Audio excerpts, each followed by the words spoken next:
Hello, Soulfire. Welcome to the Chronicles of Chiron, the lion, the shaman, and the healer this evening.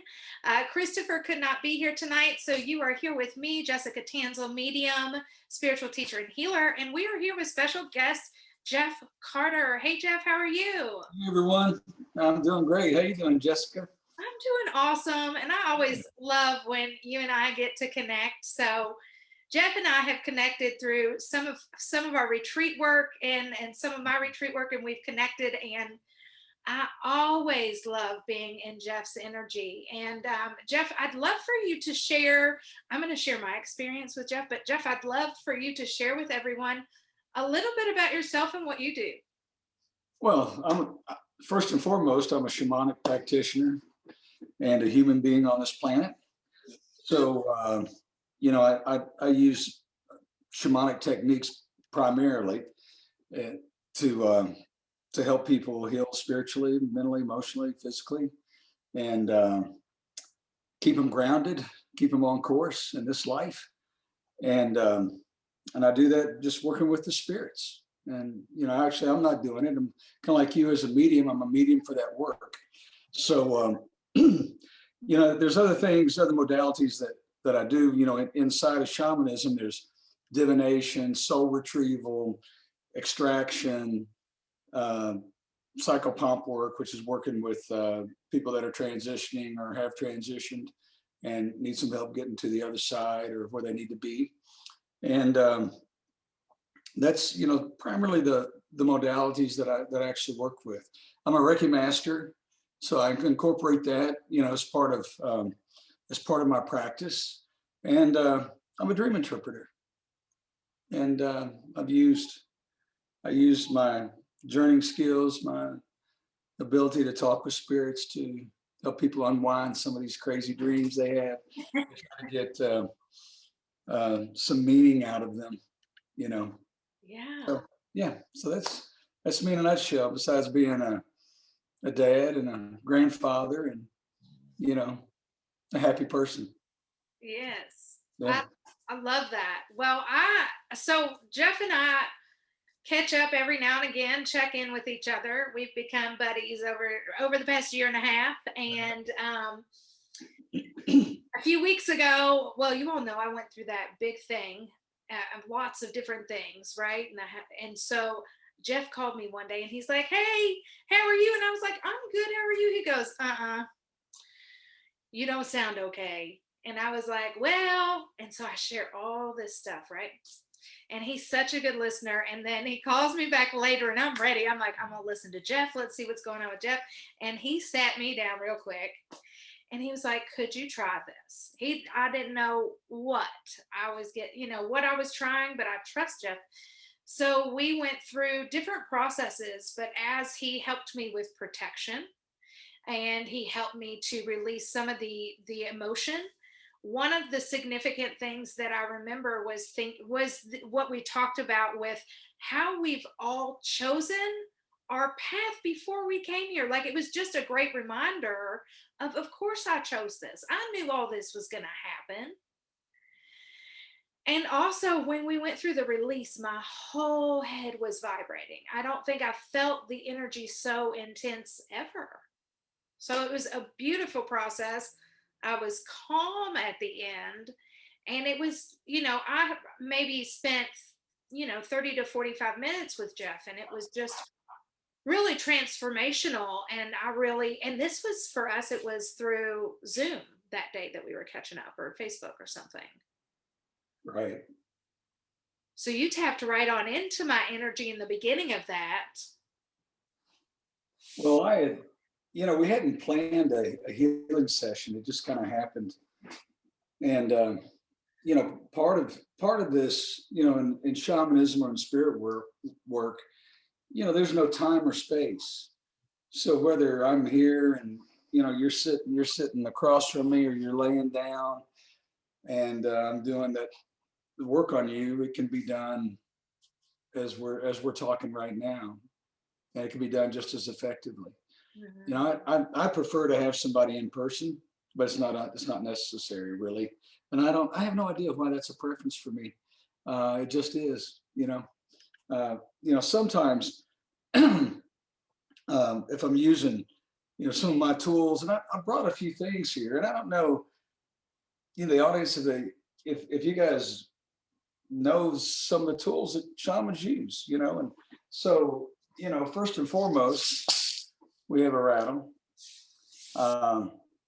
This breaks the energy up that's circulating. It's good for clearing. It's good for cleaning, moving energy out. Just the sound does the same thing. And obviously we've got the steady drum here, always. And that's the drum in shamanic work is your ride to the spirit world. And drum can collect energy and deliver that energy to a patient or a client. And so I use that drum a lot. And I've got several drums. This is my primary drum that I use. Of course, we use things for smudging and one thing that, in order to do shamanic work, you've got to be able to journey. You've got to go. There's in the shamanic world, there's 3 worlds that we journey to, and we journey to the lower, and the middle, and the upper worlds. The frequencies are different everywhere. This is a journey mask that I use quite a bit when I do my journeys. It's just goes over your face, and it allows you to get a little bit deeper inside your journey. When you do journeys, everything has energy, and so this collects some energy as well. It's kind of a little special thing there. Yeah. But I use this mask, and it's called basically a Siberian eye curtain. And shamanism is an international, intergalactic, let's say, because Christ was a shaman. It's a way of life and healing, and it's been around for almost 100,000 years. We lost it through colonization, and there's a resurgence of getting it back in. And used to be you had to be born into it, ordained really by spirit through lineage or genealogy to even participate. But the fact of the matter is that all those cultures are dying out, and those cultures are reaching out to people like you and me to share that knowledge, that ancient wisdom, so we can get back to working directly with spirit and having a one-on-one relationship with spirit. So I'd like to think that I was really called to this work. I really was. I was a business person wearing a suit, traveling first class and eating at fancy restaurants and going places. And now here I am, and my life has changed so much since I got into this work. It was beautiful work. I love it. So. Your work is beautiful. I'm really glad you shared the tools. I use my drum a lot, and of course the saging tools, but what you said about your mask and also of course the saging tools is how they build the energy. And I was just given at this last journey a journey necklace, and I just think about the energy that builds when I'm in ceremony for myself on specific items, but especially the shaman tools that you have and the energy that they build and use. And also how we just talked about Reiki energy all last week, so how your Reiki energy incorporates into some of that too, which is beautiful. Yeah, also one of the things that is very important to mention is that in work of shamanism, a lot of it's about ceremony, and ceremony is what keeps us close to spirit. The spirits work with us, but we have to honor the spirits, and we have to do that on a regular basis. And whether it's the planet spirits, or the plant spirits, or the rocks, or our ancestors, or ascended masters or whomever it is that we work with on a regular basis, we have to honor them on a pretty consistent basis. They like to, imagine having a friend that you only call when you need something. Mhm.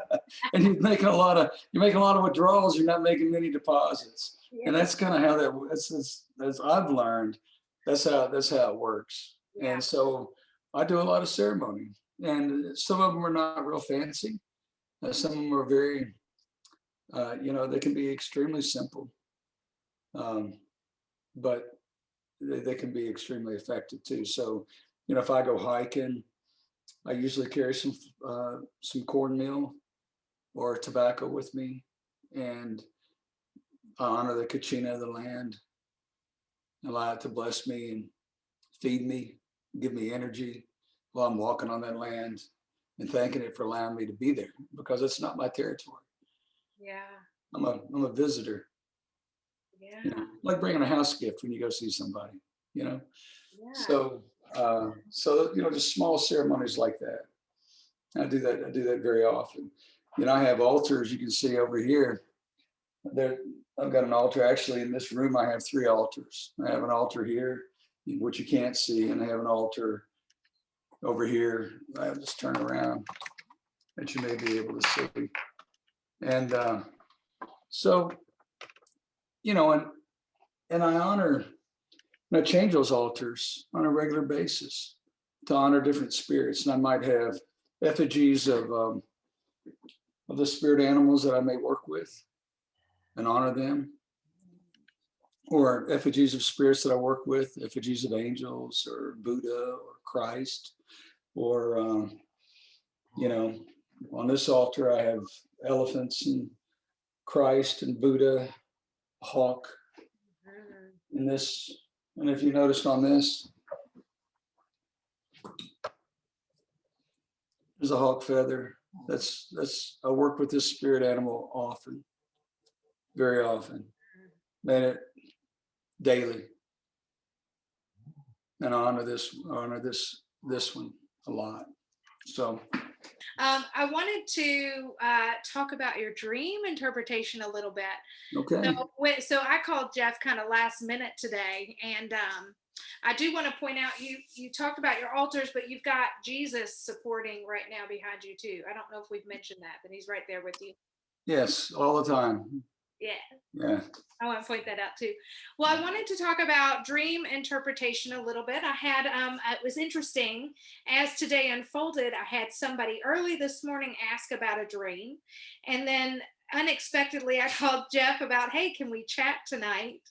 And I was going to tell you a little bit about this dream. It's one of my friends and clients, and she said, I've been having dreams. My recent dream, she knew she was dreaming. She asked her cousin in the dream, do you realize that we're dreaming right now? And she gathered at her grandparents' house, and the house was not, it was almost perfect with a couple of changes.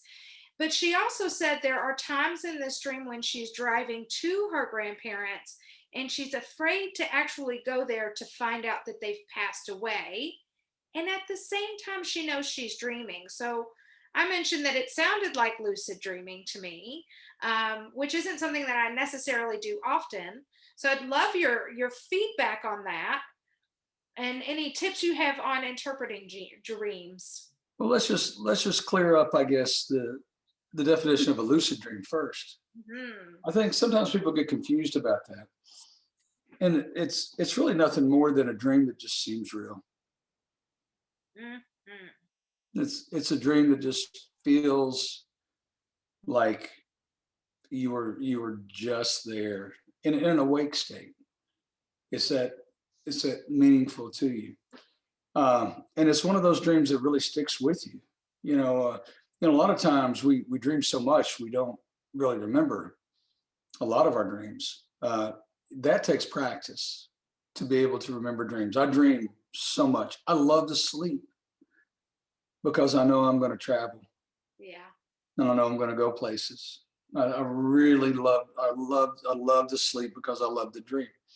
And Spirit blesses me with being able to get out of my body and go. And so I gain a lot of information at night. which is really good. I mean, I get teachings and um, I get puzzles I have to solve. So, and it sounds to me like, you know, if if this was real to her, then our body, our soul does take flight in dream time, and it is a journey, and it's like a shamanic journey. I can close my eyes and I can go someplace right now. Mhm. Through been practicing to be able to journey to different realms and different places. But in a dream state, you're less conscious of the trajectory of your dream. And so you kind of go off, as you get better in learning how to dream and know more about dreaming, you can actually re-enter dreams, you can finish them up. Like if something's really bothering you, you can set an intention, and if you know how to do it, you can go in and do the dream, and you can finish the thing up, and you can get conclusions, so to speak. So, but most of the time, we're just as spirit's wind, flying in the wind at night, and spirit's going to take us where it wants us to go, and show us what we need to know. And most of the time, unfortunately, we're not listening. We're getting all these wonderful messages, and we Yeah. don't listen because we don't know how to remember. Yeah. And that's a practice unto itself. So, your friend should probably note these, have a dream journal sitting by the bed. I use my phone all the time because I don't like to get up at 3 o'clock in the morning and write for half an hour. So I talk into my phone for 4 or 5 minutes about what my dream was, and then I journal it the next day. And I've got a voice recording of it. Yeah. And you ought to hear my voice sometimes, so groggy. Glad. I'm like half asleep trying, recording this dream thing. But anyway, it does help me quite a bit. And I would suggest that maybe, if you're not doing that, to do that. But in terms of her and her grandmother, and let me just say this about dream interpretation. I can't interpret the dream for you. All I can tell you is if it were my dream, these are the things that I would be thinking about. So I would suggest, to her, I would look at 4 or 5 things that really stand out in that dream. What are the things that stand out the most? Obviously, driving the car and not really wanting to get there, to me, because, you mentioned it, she relayed that to you. So obviously there's a big point. And her grandparents' death. And I'm not for sure about the whole dream. I'd have to kind of talk to her to guide her through what if it were my dream, what I would get out of that. And then she has to make that final interpretation. And maybe what I might say might make some sense to her that she hadn't thought of before. And then she can work with it. But the nice thing about dreams is that they're ours and we own them. Yeah. And they're only ours, and the interpretations are ours. I can tell you something, but if you don't feel it here, Absolutely. you know. So, but what would you like to know about the dream? Do you want me to help her out? Yes. Well, and any advice were you like on tips for her to look at? That was a really good tip for her to say, look at the things that stood out to you. And from there, like if she's looking at the driving and the fear of going to her grandparents to find out they've passed, even though in her dream she knew they had already passed. Is that something that she should look at as far as, like, in my mind, it feel like, well, maybe there's something that hasn't fully been healed there, but as a dream interpreter, you might see that as something different. Have they passed in real life? They have passed in real life. I would say,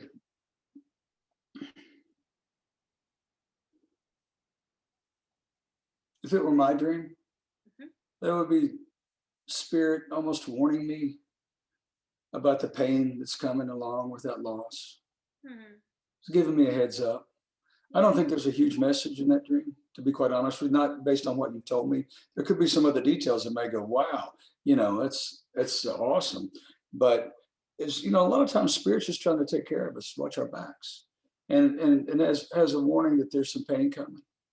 And that, driving there is you're actually, to me, that's a little bit important. a mode of transportation. It's going, it's movement. I think, how it may have to do with how she's moving through, how she's handling Yeah. the passing of her grandparents. There could be also this fear of actually finding them deceased. Is her just not wanting to accept it. Yeah. And I don't know who she's, I don't know much about her background. It doesn't really matter though. I mean, when people come to me there, I don't know about their background. I don't know about their personal situations. They have a dream and I'm trying to help guide them through it. But I would suggest to you, Jessica, that you ask her to write a bumper sticker about the dream. Okay. Just short snippet. Put it on a bumper sticker. What is that dream actually saying to you? What's your bumper sticker for the dream? That's really important. And then pull out 4 or 5 or 6 things. There may be a few more, could be less, but it's usually 5 or 6 things that really stand out. It could be the color of the car, may stand out. I don't know what color the car was. That could be extremely important. Sure. I work a lot with color, so I get Was the color with black? Was the color of red, white, blue, purple? I don't know. And it's, how did it make her feel? How did that dream make her feel? Was she, I'm afraid, or, I just don't want to go there, Yeah. reticent? I'm not for sure. So I'd have to talk to her a little bit more personally to get more out of that. And I'm going to have her reach out to you for sure, Sure. because I think there are pieces I'm probably leaving out that she could tell you in so much more detail, but those were good tips to really, the bumper sticker, and then to look at the 5 or 6 details that really stood out and what they mean. Mhm. You're intuitively interpreting your dream, and that makes perfect sense. We did discuss that that's a good way that spirits visit us. Like, I feel like it's a very real communication with spirit often. And we've also talked about, when you're aware of the dream, and especially if you have something chasing you or there's a fear, if you're aware you're dreaming, you can turn around and face that fear. Yes. It's as real as if they were, imagine something that can't hurt you, but is scaring the hell out of you. And if you were in real life and you knew it couldn't hurt you and it was scaring you, you'd probably turn around and say, stop it. And we can do that in dreams. We can actually be aware of our surroundings, and we can stop it. So like, if you have a recurring dream, recurring nightmares, I know that this bothers numerous people. You can actually face that. Mhm. Set an intention and face it and tell it to stop. And it will stop. It's like, once you reach a place of, let's call it, your own personal power, and you take that power, but we all possess it. Some of us don't even know we have it. But once you have a realization that you do have the power to control that, to guide that, to affect that, then you can make a huge difference in your own life. Mhm. Not only in the dream state, but in your waking state, because we all have so much personal power. It's absolutely incredible how much power the human condition really has. It's amazing. Mhm. And that just has to be awakened. And that's gets back to what shamanism does, because a lot of what shamanism is about is actually building your power, your personal power to be with nature, talk with nature, to talk with the elements, to utilize the elements, water, air, fire, and earth, and use the power of those elements. This is not just shamanism. This comes in Wiccan and other things, but it's pretty, no pun intended, elemental, uh, uh, to be able to do that. Mhm. And water can transform. I use water quite a bit in just simple ceremonies where I'm giving away things and giving it up to water. I bought dissolvable paper, Mhm. water soluble paper. You can buy it on Amazon. I'm gonna go look for that. Yeah, so if a simple ceremony and shamanic ceremony is giving it back up, transmuting that whatever it is that you want to release into water, and you can get you a bowl of water. I try to use as pure water as I can. I write down what it is I'm trying to release out of my aura, out of my field, out of my energetic field, or out of my life. Put it in the water, run a ceremony over it, bless it, give it back to the universe, then take it and give it back to the earth. And ask the earth at that time to transmute it. Because you don't want to put your negative crap back in the earth. It doesn't work, it's not as effective as you're asking the earth to actually please. And this is when you're working with the elements. You're asking the earth to transmute what you're putting the water in back into love and light so it can come back out and feed the universe in a brighter way. That couldn't have been better timing for you to share that, because this week is the full moon in Leo, and there, my friends, is your full moon ceremony from your shamanic practitioner, Jeff Carter. Thank you. Yes, that's so good. Thank you for saying the part about the earth is transmuting that, and water soluble paper. I feel like my ceremonies have just transformed. That is good. You know what's so beautiful about that? And I didn't know this until I started doing it. If you write with ink on water soluble paper and you drop it in, the letters actually lift off the paper, and you can read it in the water. It's separated from the paper. Oh, I cannot wait. And then it disperses, but it's amazing. It's really amazing. Yeah. Very cool. Yeah. Jeff, thank you for being here and sharing your shamanic world. I really resonate with the shamanic practices. They speak to me. I love working with the elements, and I love our connection and the work that you've shared with me. Could you share with our people the best way to get a hold of you? Yeah, the best way is just I have a website, holisticjourneys.com. It's spelled WHOLISTICS journeys.com.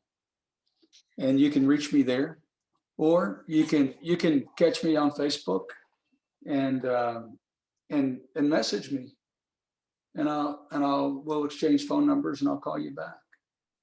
Cool. We can work that way. But before I go, Yep. Jessica, I wanted to I've got maybe just if I can give a blessing to whoever's here. Please do. I'm And excited. yeah. So anyway.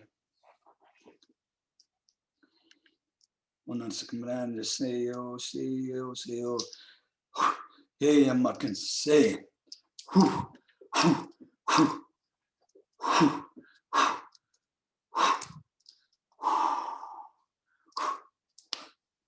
Yeah.